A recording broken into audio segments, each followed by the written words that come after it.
भारतवर्ष में कुछ ही ऐसे पुत्र हुए हैं जिन्होंने अपना वचन पूरा करने के लिए राजपाट त्याग दिया। ऐसे ही एक मेवाड़ के वीर थे जिन्होंने अपने पिता का वचन पूरा करने के लिए अपना राजपाट त्याग दिया। तो कौन थे ये वीर तथा क्यों इन्हें इतना कठोर त्याग करना पड़ा? बात है राजस्थान के मेवाड़ रियासत की, जहां गोहिल वंश के शासक लाखाजी अपना शासन संभाल रहे थे। लाखाजी अब वृद्ध हो रहे थे। अब वो आराम से दरबार में आराम फरमाते तथा अपना मनोरंजन करते। राज्य में कोई संकट आता तो उनका बड़ा पुत्र चुंडा संभाल लेता। लाखाजी अब चुंडा को उत्तराधिकारी बनाना चाह रहे थे, लेकिन इससे पहले वो अपने राजकुमार चुंडा का विवाह करवाना चाहते थे। चुंडा के विवाह की बात चल ही रही थी। वहीं दूसरी तरफ मारवाड़ के राठौर वंश के शासक चुंडा जी थे। कंफ्यूज बिल्कुल नहीं होना है। लाखाजी के पुत्र का नाम था चुंडा एवं मारवाड़ के शासक का भी नाम था चुंडा। चुंडा जी की पुत्री थी हंसाबाई। अपनी पुत्री के लिए उचित वर की तलाश में थे महाराज चुंडा। दरबारियों ने राय दी, महाराज आप राजकुमारी का विवाह पड़ोस के राज्य मेवाड़ के राजकुमार से करवा दीजिए। लाखाजी का बड़ा पुत्र है, आगे जाके राजा भी वही बनेगा और बहादुर भी है। मारवाड़ के चुंडा जी को बात जम गई एवं उन्होंने पंडितों के हाथ रिश्ता भिजवाया। पंडित नारियल लेके मेवाड़ पहुंच गए। दरबार में उपस्थित हुए लाखाजी ने पूछा, किस प्रयोजन से आए हो? पंडितों ने कहा, नारियल लाए हैं। उस समय पंडितों द्वारा लाए गए नारियल का मतलब था रिश्ता।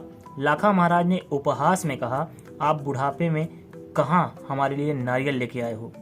पंडितों ने तुरंत कहा, महाराज आपके लिए नहीं बल्कि राजकुमार चुंडा के लिए लाए हैं। ये बात सुन दरबारी हंसने लगे। लाखाजी ने भी चाहे हंसी में कहा हो, पर ये उत्तर सुन उन्हें भी बुरा लगा। ये सब राजकुमार चुंडा भी सुन रहे थे। उन्होंने कहा, मेरे पिता ने रिश्ते के लिए बोल दिया है तो अब वो मेरे लिए माँ समान हुई, तो अब मैं ये शादी नहीं करूँगा। पंडितों ने कहा, लाखाजी से शादी कैसे हो सकती है? राजकुमार ने कहा, तो आप कहीं और विवाह कर सकते हैं। पंडितों ने कहा, हम अब खाली हाथ नहीं लौट सकते। हम लाखाजी से विवाह के लिए तैयार हैं, पर लाखाजी एवं राजकुमार का जो पुत्र होगा वो तो उत्तराधिकारी बनेगा नहीं, बल्कि वो तो सिर्फ सामंत ही रह जाएगा।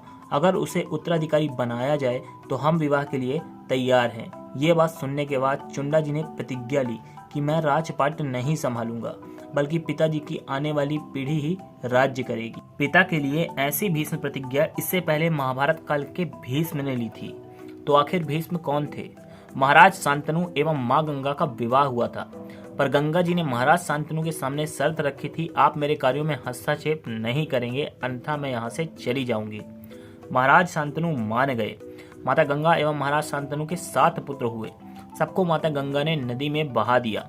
जब वो 8वें पुत्र को बहाने जाने लगी तब महाराज ने उन्हें रोक दिया।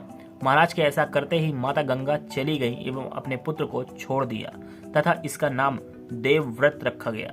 इनके पिता महाराज शांतनु एक निषाद कन्या पे मोहित हो गए तथा कन्या के पिता के पास शादी का प्रस्ताव रखा, लेकिन कन्या के पिता ने कहा कि सत्यवती और आपका पुत्र उत्तराधिकारी नहीं बनेगा, क्योंकि उत्तराधिकारी तो देवव्रत ही होगा। इतना जानने के बाद देवव्रत ने प्रतिज्ञा ली कि मैं जब तक जीवित रहूंगा तब तक अविवाहित रहूंगा तथा कुरुवंश की रक्षा करता रहूंगा। देवव्रत की इस प्रतिज्ञा को सुन महाराज शांतनु ने उन्हें इच्छा मृत्यु का वरदान दिया। साथ ही इस कठोर प्रतिज्ञा के कारण ही उनका नाम भीष्म पड़ा। इधर राजकुमार चुंडा ने राजपाट तो छोड़ा, पर उन्होंने विवाह किया था। राजकुमार चुंडा की ये प्रतिज्ञा सुन महाराज लाखा उनकी पितृभक्ति से प्रसन्न हो उन्हें सालुंबर का सामंत बनाया। साथ ही ये शक्ति विधि कि मेवाड़ का उत्तराधिकारी चुंडा द्वारा ही चुना जाएगा। इसलिए मेवाड़ वंश के शासकों के साथ हमेशा चुंडावत रहते थे। ये सारे चुंडावत राजकुमार चुंडा के ही वंशज हैं। जब गद्दी के लिए भाई भाई को मार देता था, पुत्र पिता को मार देता था, उस समय एक ऐसा पुत्र भी था जो अपने पिता के सिर्फ वचन के लिए अपना राजपाट त्याग दिया। जय हिंद, जय Bharat, save soil, save earth.